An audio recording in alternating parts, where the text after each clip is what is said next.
आज हम बात करेंगे कि आचमन क्यों ज़रूरी होता है और आसन उठाने का मंत्र क्यों ज़रूरी होता है, क्योंकि ये ही दो मंत्र ऐसे हैं जिससे कि आपका पूजा सफल होता है। भले आपको भगवान को भोग लगाने का मंत्र नहीं आता हो, तिलक लगाने का मंत्र नहीं आता हो, दीपक प्रज्वलित करने का मंत्र नहीं आता हो, आपको कोई भी मंत्र नहीं आता हो, लेकिन पूजा में आचमन ज़रूरी होता है और आसन उठाने का मंत्र ज़रूरी होता है। लोग मुझसे कहते हैं कि मैं 108 बार हनुमान चालीसा पढ़ा। बहुत सारी महिलाएं कहती हैं कि हम हमेशा पढ़ रहे हैं, हमको कोई फ़ायदा नहीं नज़र आ रहा है। हम 11 पाठ किए, 108 पाठ किए, 21 पाठ किए, लेकिन हमें हमारे जीवन में कोई बदलाव नहीं महसूस हुआ, हमें कोई सिद्धि और साधना प्राप्त नहीं हुई। हमारे जीवन में कोई भी बदलाव, हम बहुत अलग अलग देवी देवता का पूजा करते हैं लेकिन कोई रिज़ल्ट नहीं मिलता। मुख्य कारण है कि आपको सही गुरु नहीं मिले, जहाँ से आपने दीक्षा ली उन्होंने आपको समझाया नहीं, सिखाया नहीं। तीसरी गलती है कि बहुत बार आप सोचते हैं कि बस हम भगवान तो ऐसे ही प्रसन्न हो जाते हैं, बस जैसे तैसे पूजा कर लेना है। जब आपकी बड़ी ख्वाहिश है, बड़ी तमन्ना है, बड़ी जिज्ञासा है, बड़ी बड़ी बातें हैं, तो उसके लिए तो आपको सही दिशा में सही कर्म करने पड़ेंगे, तभी तो जाकर आपको रिज़ल्ट मिलेंगे। अब आपके पास 1 रुपया नहीं है, लेकिन आप तमन्ना करते हो कि मैं बहुत बड़ा बिजनेसमैन बन जाऊँ। आपके पास 1 रुपया नहीं है, आप बड़ा-बड़ा सपना देख रहे हो कि मेरा घर बन जाए। आपके पास कुछ भी नहीं है, उसके बाद आप ऐसा ख्वाहिश पालते हो ज़िंदगी में कि सिर्फ़ भगवान के भरोसे। तो भगवान के लिए आपने आज तक किया क्या है?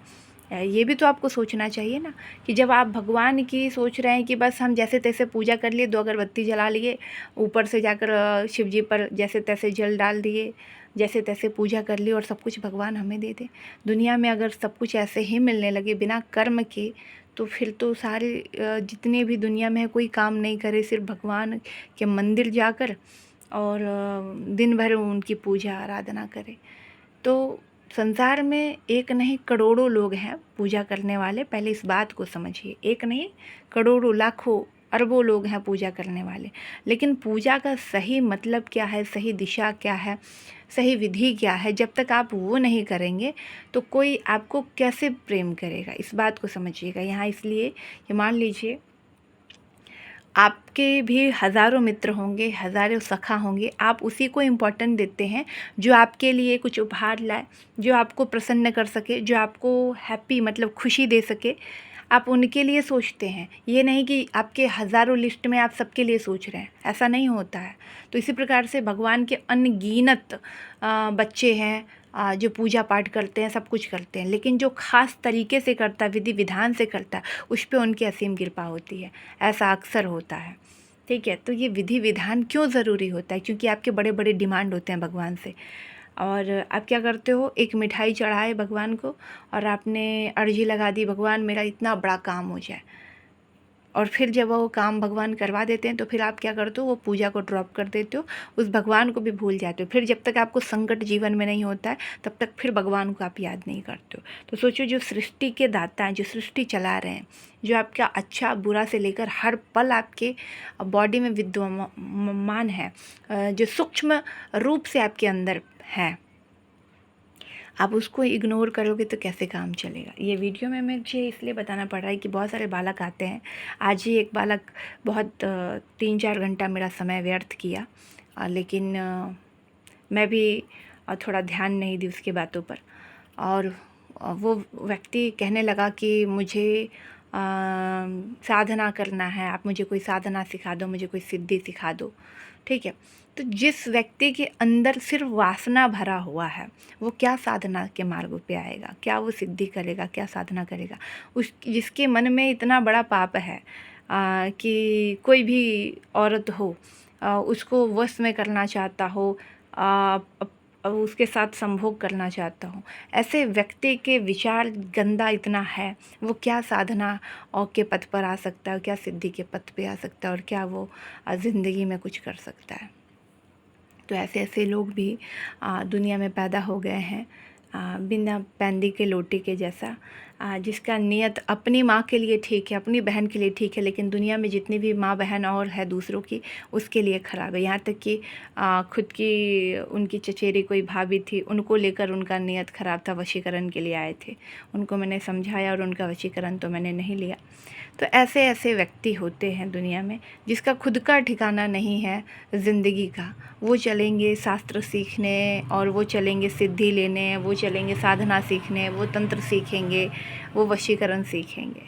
तो इस टाइप के भी अमानसिक लोग जुड़ जाते हैं, जिसको क्या ही बोल सकते हैं, अव्यवस्थित लोग, जिसका खुद का वजूद नहीं है ज़िंदगी में। वो क्या तंत्र को सीखेंगे, क्या भगवान को समझेंगे, और क्या लोगों की वाणी को समझेंगे। हाँ, तो अभी हम आपको जो बता रहे थे वो समझिए। तो सबसे पहला जो होता है आचमन, उसके बाद होता है आसन उठाने का मंत्र।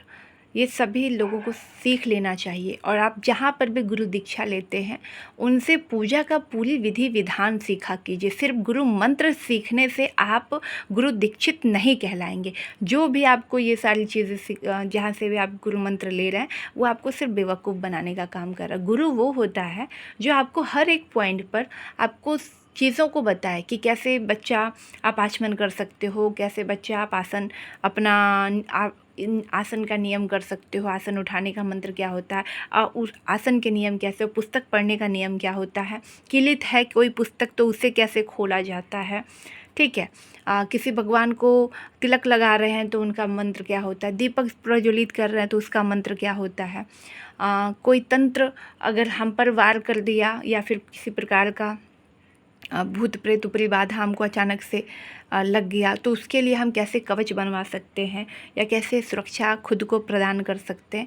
तो जब तक आप ऐसे गुरु के पास नहीं जाएंगे, ऐसे गुरु के से दीक्षा नहीं लेंगे, तब तक आपका ज़िंदगी व्यर्थ है।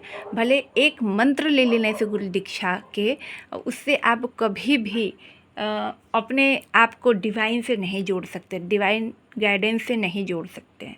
इस वीडियो में मैं इसलिए बता रही हूँ कि डिवाइन से जुड़ने के लिए आपको बहुत परिश्रम करना पड़ता है। बहुत सारे लोग सोचते हैं कि हम 2 अगरबत्ती जलाएंगे, 1 दीपक लगाएंगे, बस डिवाइन और भगवान हमसे हम जुड़ गए, हम बहुत धार्मिक हो गए, हम बहुत ये हो गए। नहीं, डिवाइन से जुड़ने के लिए आपकी आत्मा की शुद्धिकरण ज़रूरी है, नियम पता होना ज़रूरी है।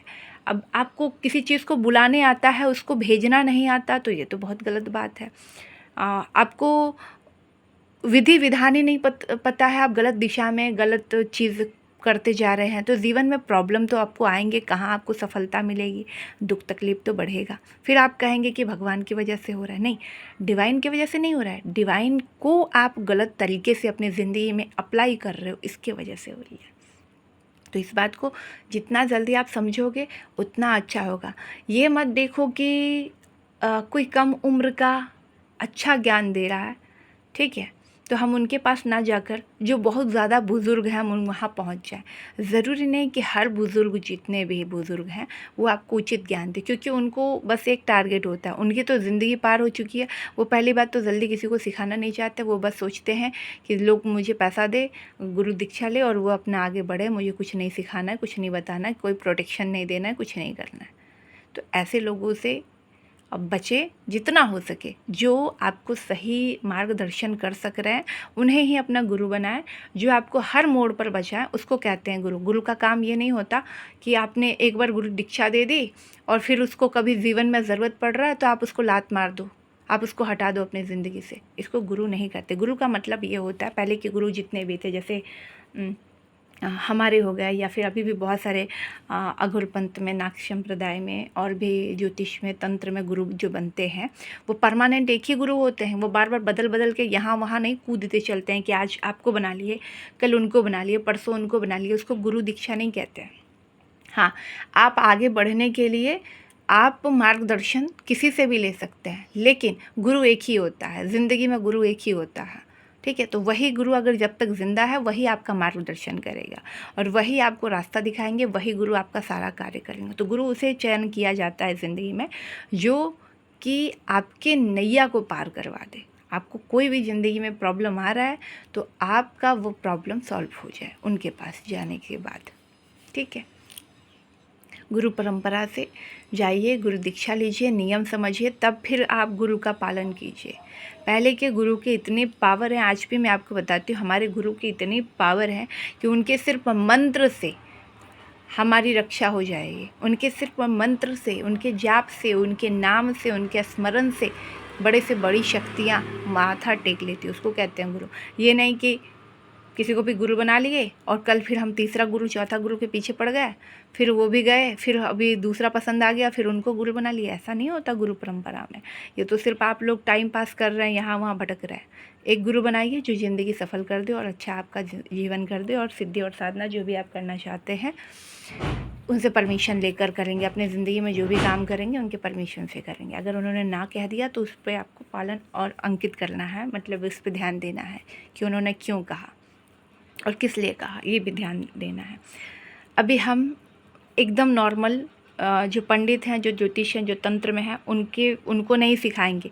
जो एकदम नॉर्मल घरेलू ज़िंदगी में है उनको सिखाएंगे, क्योंकि उनको नहीं आता है, ठीक है, उनको पूजा का नियम नहीं आता है, उनको हम सिखाएंगे। उनको इसलिए सिखाएंगे क्योंकि उनको बड़ा बड़ा मंत्र नहीं आता, उनको छोटे मंत्र में हम लेकर चलेंगे, ठीक है, क्योंकि छोटा मंत्र तुरंत याद हो जाएगा और वो कर पाएंगे। बड़े मंत्र में क्या होता है कि वो बोल भी नहीं पाते हैं। बहुत सारे लोग गांव के होते हैं, शहर के नहीं होते, पढ़े लिखे नहीं होते, वो नहीं कर पाते हैं बड़े बड़े मंत्र, ठीक है। तो ये मंत्र सिर्फ उनके लिए है जो छोटे हैं, कस्बे से है, गाँव से है, कम पढ़े लिखे हैं, उनके लिए। एक पात्र में, तांबे के पात्र में जल भरेंगे। आप नॉर्मल जल भी रख सकते हैं या गंगा जल भी रख सकते हैं। उसमें तुलसी के पत्र अर्पण करें और उसके बाद आचमन करेंगे। हम अपने आसन को ग्रहण करेंगे। आचमन किस प्रकार से किया जाता है, हम इससे अपने हाथ में, अभी आपको मैं दिखा रही, इससे ऐसे पकड़ना है, ये फिंगर नहीं टच करना है, इससे अपने हाथ में जल लेंगे, इस हाथ में जल लेंगे, ठीक है। 3 बार ओम कृष्णाय नमः, वासुदेवाय नमः, माधवाय नमः, 3 बार जल लेंगे और तीनों बार पी लेंगे। और चौथा जल में हम कहेंगे ओम पुंडलीकाक्षाय नमः, उसे नीचे छोड़ देंगे। उसके बाद आप जो चालीसा पढ़ना चाह रहे हैं, जिस भी देवी देवता का पूजन करना चाह रहे हैं, तो सबसे पहले गणेश जी को याद किया जाता है। गणेश जी का मंत्र का उच्चारण होता है। उसके बाद ही आप किसी भी देवी देवता का पूजा करेंगे, तभी सफल होगा, वरना जो भी आपने पूजा पाठ किया वो सफल नहीं होगा। उसके बाद जो भी आप पाठ करना चाहते हैं कीजिए। पाठ हमेशा बैठकर किया जाता है आसन पर, और जब आप आरती करोगे तो खड़े होकर करोगे, ठीक है। और फिर जब आपका पूरा पाठ कंप्लीट हो जाएगा तभी आपको ये आसन उठाना है। उससे पहले ना आप यहाँ वहाँ कहीं भी घूम नहीं सकते हो। जिस आसन पे विराजमान हो वहीं बैठोगे, चाहे कितनी भी इमरजेंसी काम आ जाए। फिर जो आपका जो आसन होता है वहाँ जल छोड़ा जाता है 3 बार। पहला जल ओम शक्राय नमः, दूसरा जल ओम इंद्राय नमः, तीसरा जल ओम शुचिपति नमः। ये 3 मंत्र बोलकर जल गिराना है, ठीक है, और उसे अपने आइस पे लगाना है। इससे क्या होगा, जो इंद्रदेव हैं आपके कभी भी पूजा पाठ और जो भी साधना विधि आपने किया वो कभी भी चुराएंगे नहीं, वो आपका ही हो जाएगा। और जब आप ये नियम नहीं करते तो आप जितनी भी पूजा पाठ ज़िंदगी में कर लो, कहीं ना कहीं वो इंद्रदेव चुरा ले जाते हैं और फिर उसका आपको रिज़ल्ट नहीं मिलता। और आप हमेशा कहते हैं कि मैं तो बहुत पूजा पाठ करती हूँ या करता हूँ, मुझे भगवान ने कुछ अच्छा सुखी नहीं बनाया, कोई रिज़ल्ट नहीं दिया। बस उसका मुख्य कारण यही होता है कि आप पूजा सही तरीके से नहीं करते हैं, जिसकी वजह से नहीं मिलता है, ठीक है। और ऑरा पाउडर क्या होता है, अब मैं इसके बारे में भी थोड़ा आपको नॉलेज दे दूँ। ऑरा पाउडर एक ऐसा पाउडर होता है कि किसी भी देवी देवता को अगर आप शुरुआत में प्रसन्न करना चाहते हो तो बहुत लोगों को मेहनत लगता है, तो उस पाउडर को दीपक में डालकर प्रज्वलित करना होता है, ठीक है। दीपक जलाने का मंत्र क्या होता है, शुभम करोति कल्याणम आरोग्यम धन संप्रदा शत्रु बुद्धि विनाशाय दीपकाय नमस्तु व्यम। दीपो ज्योति ब्रह्म दीपो ज्योति जनार्दनम संध्या दीपो नमस्तु व्यम। अगर शाम को आप दीपक जला रहे हैं तो इस मंत्र का बोलेंगे और उस पाउडर को दीपक के अंदर डालेंगे। उसमें सभी चीज़ रहता है, 151 चीज़ें उसके अंदर होती है, जिसके वजह से भगवान किसी भी देवी देवता को प्रसन्न करना चाहते हैं वो तुरंत प्रसन्न होते हैं। जो भी आप पाठ करना चाहते हो, सिद्धि लेना चाहते हो, साधना करना चाहते हो और रोज़मर्रा की ज़िंदगी में दीपक जला रहे हो, उसमें डालना ज़रूरी होता है, ठीक है। वो 151 चीज़ों से बनकर बनता है, वो हमारे यहाँ शुद्ध बनता है, हम अपने हाथों से ही बनाते हैं और उसे आप तक पहुँचाते हैं।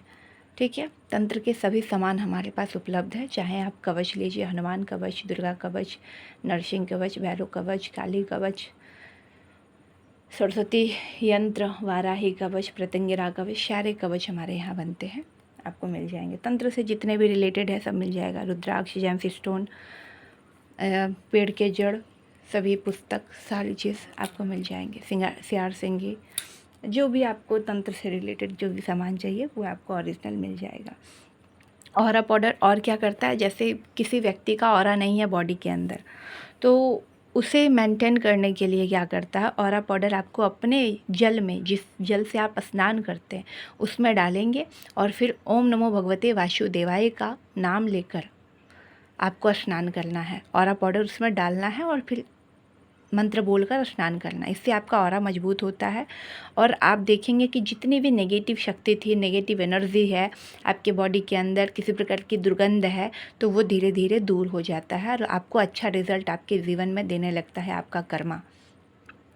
जैसे मैंने कहा कि यहाँ पर पूरे विश्व में कर्म प्रधान है, शंकर भगवान को भी कर्म करना पड़ा था, राम भगवान को भी, श्री कृष्ण को भी, हनुमान जी को भी। तो इस धरा पे कलयुग में जो भी पैदा होगा सभी को कर्म करना पड़ेगा, कर्म प्रधान है। भगवान क्या करते हैं, भगवान आपको मदद करते हैं, रास्ता दिखाते हैं, दिमाग देते हैं और जहाँ लोग वर्षों मेहनत करके पहुँचना चाहते हैं वहाँ आपको पहुँचा देते हैं मार्ग देकर, वो सारा रास्ता दिखा देते हैं। अगर यहाँ तक कि आपके जो गुप्त शत्रु हैं उसका दमन करते हैं, आपके वाहन से मृत्यु होने वाली होती है उससे बचाते हैं, कहीं आप घूमने जा रहे हैं आपकी अल्प मृत्यु है, अकाल मृत्यु है, उसको अगर आप भगवान के शरण में हैं तो वो रोक लेते हैं।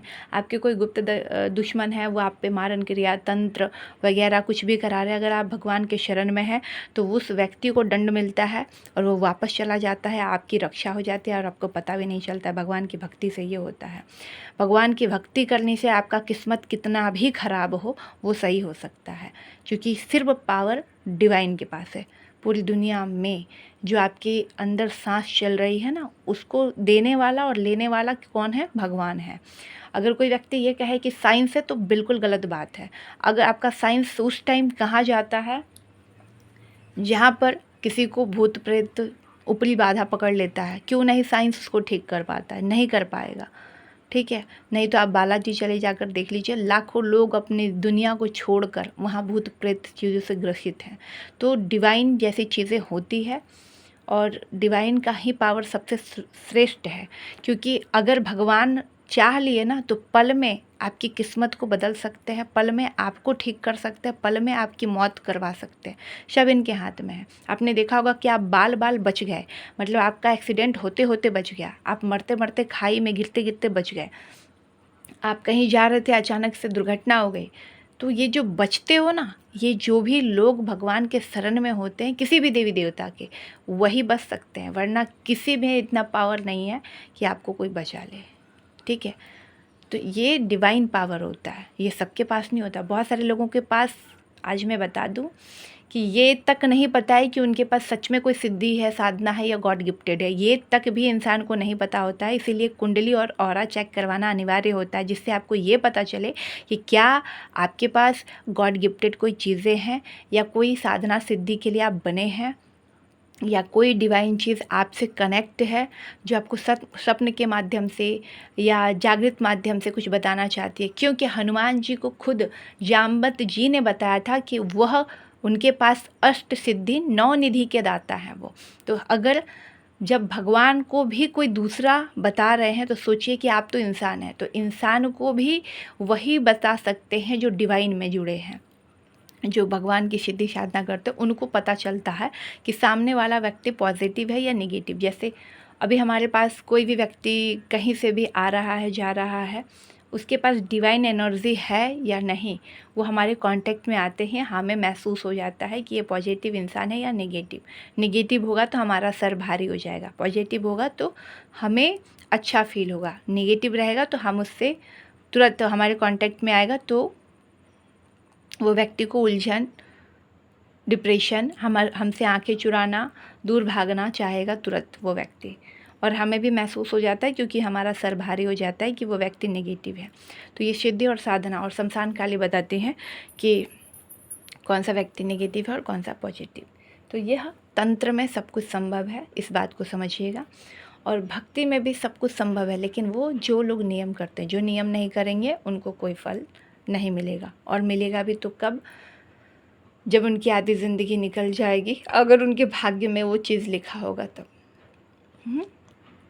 एक बात तो बहुत सारे लोग पूछते हैं, क्या भाग्य को बदला जा सकता है? हाँ, बिल्कुल बदला जा सकता है। आपके एक डिसीजन, सही माइंड मेकिंग से ही आपकी ज़िंदगी बदलती है, और एक डिसीजन गलत से आपकी पूरी ज़िंदगी चौपट हो जाती है। वो डिवाइन पावर, जिसका दिमाग शार्प रहेगा, भक्ति भाव में डूबा रहेगा, दिल का सच्चा इंसान रहेगा, वही इंसान सब कुछ कर सकता है। बाकी आप देखते होंगे कि एक गलती की वजह से जीवन भर लोगों को पछताना पड़ता है। वो वैसे इंसान के साथ होता है जो हमेशा सैड रहता है, गलत गलत भावनाएं दिमाग में सोचता है, हमेशा अपने मन की करना चाहता है, दूसरे की नहीं सुनना चाहता है, अपने घमंड में चूर होता है कि मैं बहुत बड़ा ज्ञानी हूँ, मैं बहुत बड़ा तांत्रिक हूँ, ये हूँ वो हूँ। वो व्यक्ति हमेशा गड्ढे में ही रहता है, क्योंकि वो खुद में जब घमंड है उस व्यक्ति को, तो वो क्या आसपास की चीज़ों को देखा। उसका घमंड कब टूटता है? जब उसके मृत्यु के उपरांत उसे याद आता है कि मैं तो कुछ भी नहीं था, लेकिन मेरा घमंड, मेरा एटीट्यूड, मेरा ईगो मुझे मतलब हमेशा ऐसा रहा ज़िंदगी में कि मैं सब कुछ जानते हुए कि सब कुछ होता है, उसके बाद भी मैं इन सब चीज़ों पे बिलीव नहीं कर पाया। ठीक है। और जो लोग ये कहते हैं कि क्या अल्प मृत्यु से बचा जा सकता है? बिल्कुल बचा सकता है। क्या भाग्य बदलता है? बिल्कुल बदलता है। वो शिव की पूजा करने से भाग्य बदलता है, बालाजी की पूजा करने से भाग्य बदलता है। ठीक है। और भी गुप्त बहुत सारी देवी हैं, योगनियाँ हैं, उनके पूजा पाठ करने से बदलता है। वो गुरु जो दीक्षा लेते हैं उनको बताया जाता है। ठीक है। डिवाइन पावर, अभी हनुमान बाहु के बारे में मैंने आपको एक वीडियो में बताया है, क्यों पढ़ना चाहिए। अगली वीडियो फिर आपका कोई टॉपिक होगा तो मैं ज़रूर उस पर वीडियो बनाऊंगी। बाकी पंचमुखी हनुमान जी की आप लोग दर्शन कर ही चुके हैं। जिनको भी अर्जी लगाना होगा वो शनिवार मंगलवार लगवा सकते हैं। आप दुनिया में किसी भी कोने से देख रहे हैं मुझे तो लगवा सकते हैं यहाँ पर। उसमें बहुत ज़्यादा, जैसे बहुत सारे लोग पूछते हैं कि क्या अर्जी लगाने में कितना खर्चा लग जाता है। जो आप अपना घर में अर्जी लगवाते हैं उसके अर्जी के नियम और हमारे घर के अर्जी के नियम अलग होते हैं, क्योंकि हमारे घर में भी अर्जी लगता है और मंदिर में भी अर्जी लगता है, तो दोनों के नियम अलग अलग होते हैं। 2100 से लेकर 5100 तक का अर्जी लगता है, उससे ज़्यादा का भी लगता है अगर कोई व्यक्ति अपनी स्वेच्छा से अच्छे से अर्जी लगवाना चाहता है लोगों को खुश करके, तो वो भी अर्जी लगता है। बहुत सारे लोग पूछते हैं कि अर्जी कब कितने दिन में पूरा हो जाता है। तो ये आपके उसके ऊपर डिपेंड करता है कि आपका किस प्रकार का काम है। किसी का छोटा मोटा कार्य होता है तो सप्ताह भर में पूरा हो जाता है, एक हफ्ता लगता है हर अर्जी में। ठीक है, नॉर्मल। और जिसका